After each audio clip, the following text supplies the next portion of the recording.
It is safe to look within. My body doesn't work. It hurts, bleeds, aches, oozes, twists, swells, limps, burns, ages, can't see, can't hear, is rotting away, and so on. And that's just the beginning of what you might have created. I think I've heard them all.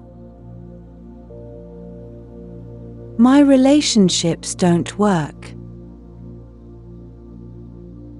They are smothering, absent, demanding, unsupportive, constantly criticizing me, unloving, overbearing, always picking on me, indifferent, or inattentive.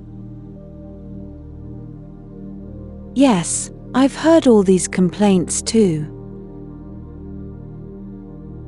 My finances don't work. They are non-existent, rarely there, never enough, just out of reach, spent faster than they come in, insufficient to cover the bills, slipping through my fingers, and so on. Of course, I've heard all these issues as well. My life doesn't work. I never get to do what I want to do. I can't please anyone. I don't know what I want. There's never any time for me. My needs and desires are always neglected. I'm only doing this to please others. I'm just a doormat. Nobody cares about my desires. I have no talent. I can't do anything right. All I do is procrastinate. Nothing ever works for me, and so on. Plus whatever else you might have created. I've heard all these complaints and more. When I ask a new client about what's going on in their life, I often hear one of the above responses, or even several. They really think they know the problem, but these complaints are only surface-level effects of deeper inner thought patterns. Beneath these patterns is a more fundamental belief that shapes all outer effects. I listen to the words they use as I ask some basic questions. What is happening in your life? How is your health? What do you do for a living? Do you like your work? How are your finances? How is your love life? How did your last relationship end? How did the relationship before that end? Tell me briefly about your childhood. I observe their body language and facial expressions, but mainly I listen to the words they use. Our thoughts and words shape our future experiences. As I listen, I understand why they face these particular problems. Sometimes, their words don't match their experiences, which indicates either a lack of self-awareness or dishonesty. Either way, It gives us a starting point. Exercise, I should. Next, I give clients a pad and pen and ask them to write at the top of a piece of paper. I should. They are to list 5 or 6 ways to complete that sentence. Some find it difficult to start, while others have so many things to list that they struggle to stop.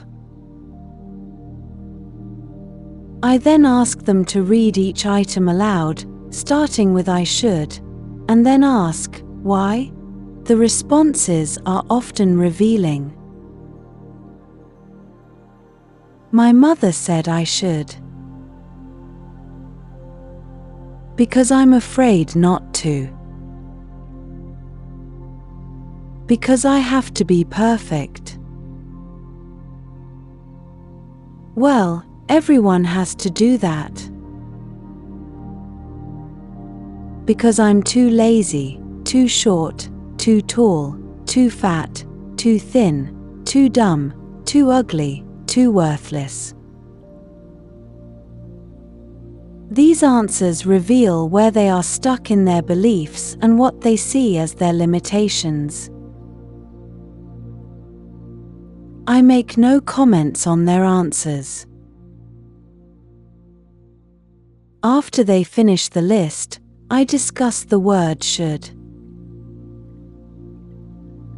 I believe should is one of the most damaging words. Each time we use it, we imply that we are wrong, or were wrong, or will be wrong.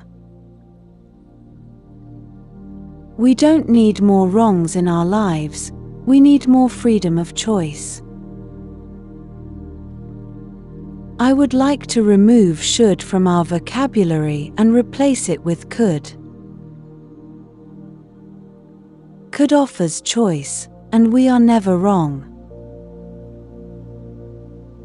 I then ask them to reread the list, but this time starting each sentence with if I really wanted to, I could. This shifts the perspective. I then ask, why haven't you? The answers are different. I don't want to. I am afraid. I don't know how. Because I'm not good enough. Often, people have been criticizing themselves for years for something they never wanted to do in the first place, or for not doing something that was never their idea. It was often just something someone else said they should do. When they see this, they can drop it from their should list. What a relief that is. Consider the people who force themselves into careers they don't like just because their parents said they should become a dentist or a teacher. How often have we felt inferior because we were told we should be smarter, richer, or more creative like a relative? What? It is safe to look within. My body doesn't work.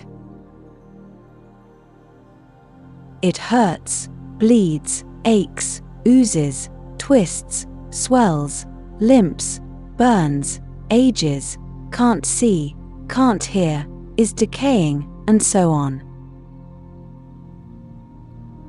And whatever else you might have created, I think I've heard them all. My relationships don't work.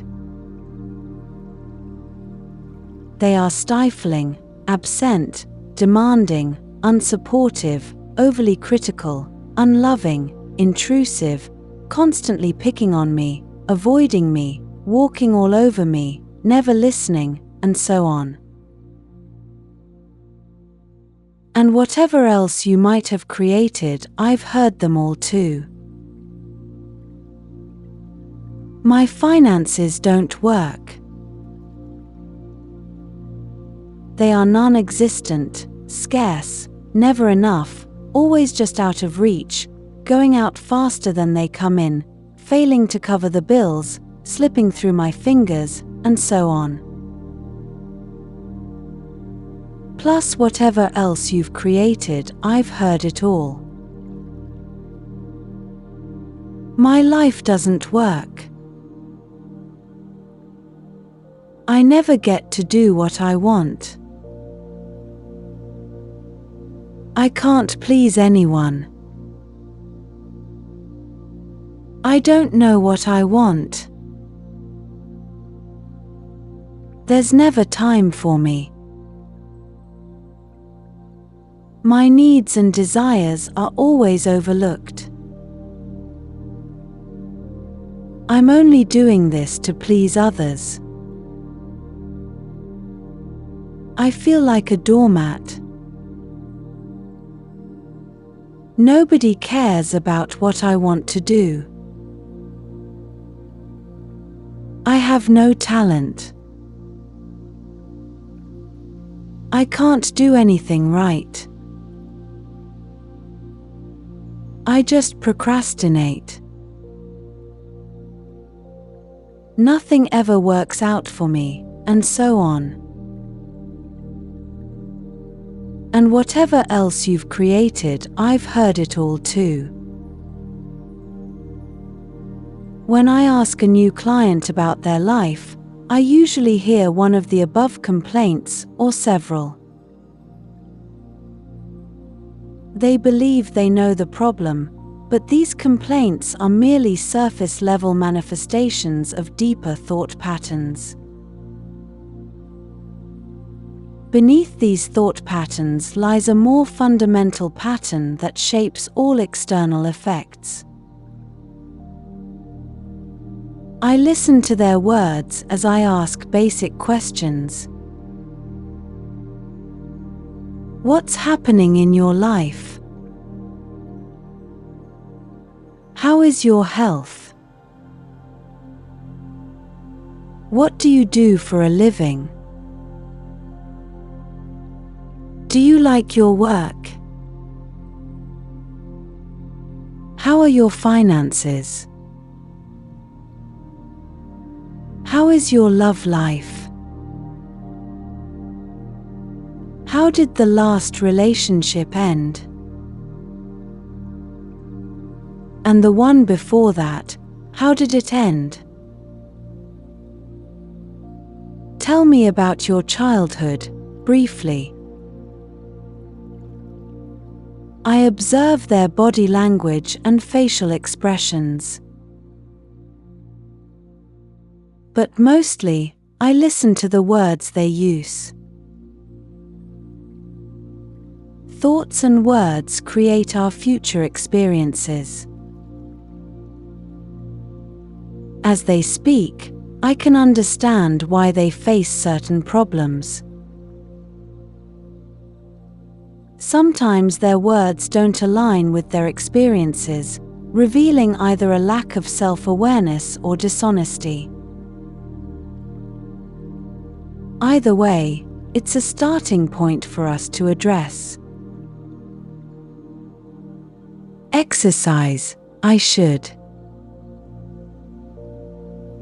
Next, I give them a pad and pen and ask them to write at the top of a piece of paper. I should.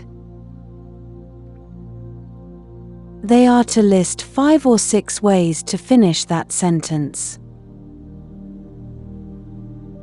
Some people struggle to begin, while others find it hard to stop. I then ask them to read each item aloud, starting with I should, and then ask, why? The answers are often revealing. My mother said I should. Because I'm afraid not to. Because I have to be perfect. Everyone has to do that. Because I'm too lazy, too short, too tall, too fat, too thin, too dumb, too ugly, too worthless. These answers reveal where they are stuck in their beliefs and perceived limitations. I make no comments on their answers. When they finish their list, I discuss the word should.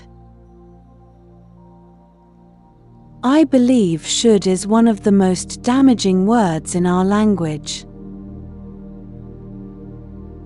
Every time we use it, we're effectively saying wrong. We don't need more wrongs in our lives, we need freedom of choice. I'd like to remove the word should from our vocabulary forever and replace it with could. Could offers choice and implies that we are never wrong. I then ask them to reread the list, beginning each sentence with "if I really wanted to, I could." This new perspective often uncovers different answers. I don't want to. I'm afraid. I don't know how. Because I'm not good enough. Often, they've been criticizing themselves for years for not doing something they never wanted to do in the first place. They may be berating themselves for not achieving something that wasn't even their idea. Once they see this, they can let go of these should, finding relief. Look at the people who force themselves into careers they dislike just because their parents said they should be a dentist or a teacher. How often do we feel inferior because we're told we should be smarter, richer, or more creative like a relative? What on your should list could you drop with relief? By this point, clients start seeing their lives differently. They realize many things they thought they should do were actually attempts to please others. They often realize their fears or feelings of inadequacy were driving them. The problem starts shifting. We begin to address the issue of not being good enough. Loving the self. I continue by explaining that no matter what the problem seems to be, the only thing I work on is loving the self. Love is the miracle cure. Loving ourselves works wonders in our lives. I'm not talking about vanity or arrogance. That's not love, but fear. I'm talking about having a profound respect and gratitude for ourselves, for our bodies, and our minds. Love, to me, is appreciation to the point of overflowing. It can be directed toward the very process of life.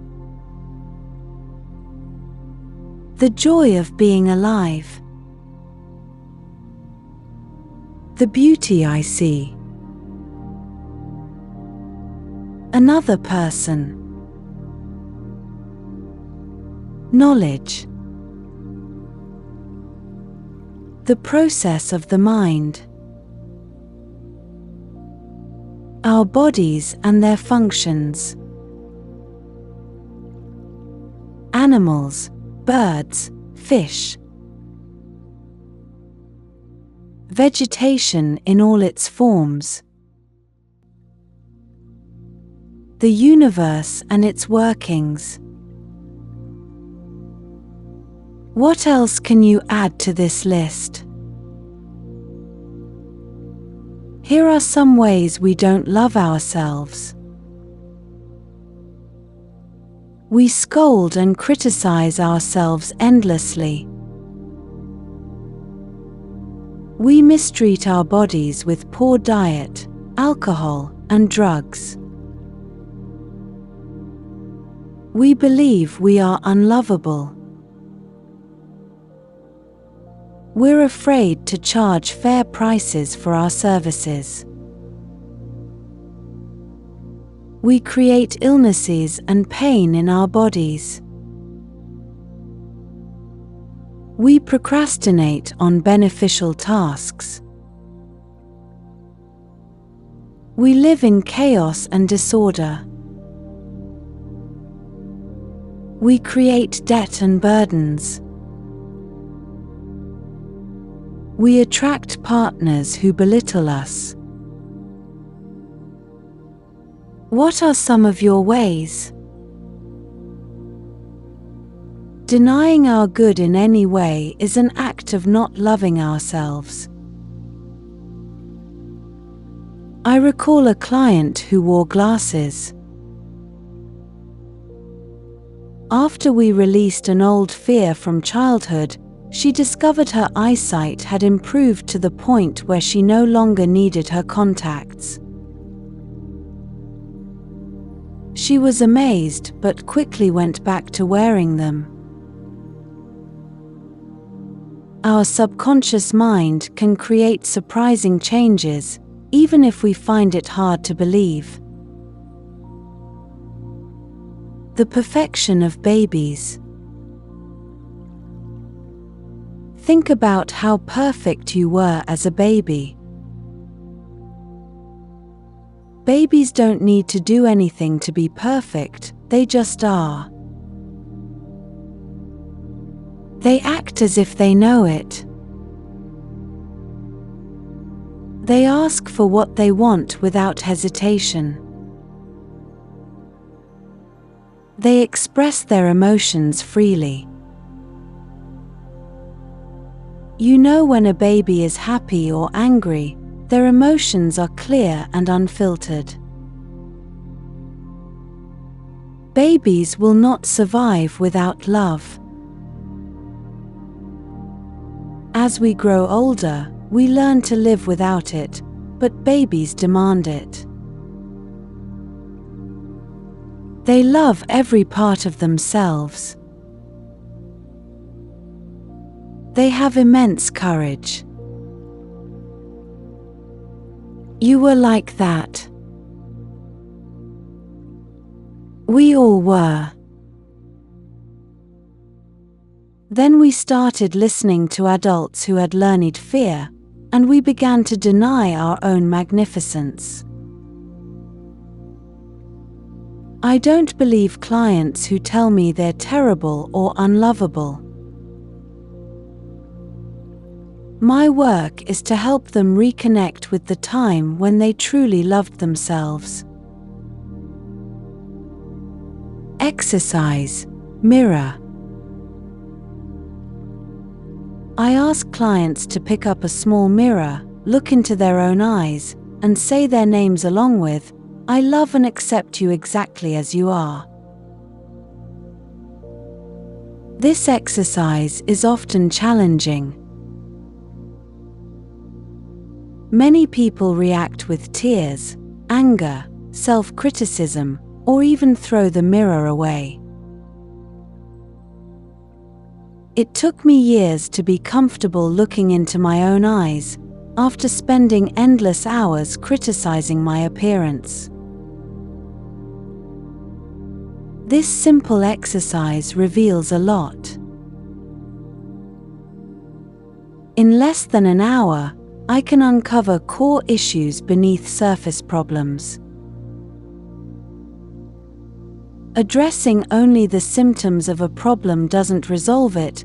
The root cause will reappear elsewhere. The problem is rarely the real problem.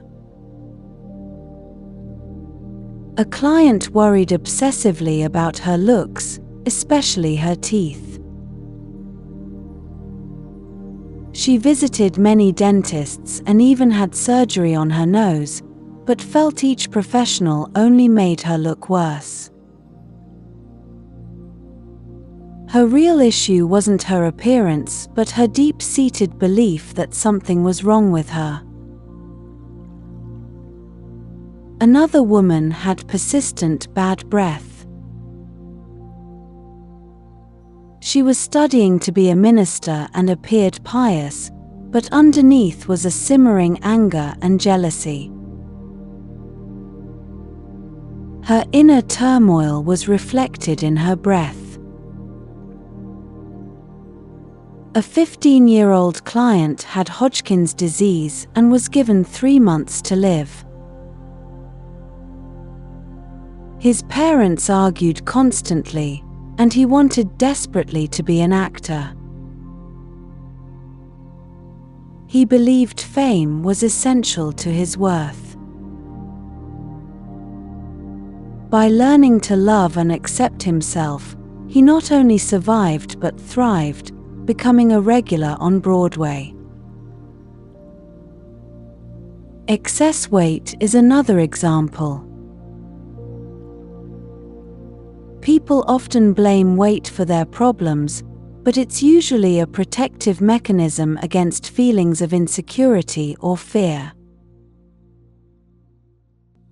Diets alone don't work. A mental diet, focusing on positive thoughts, does.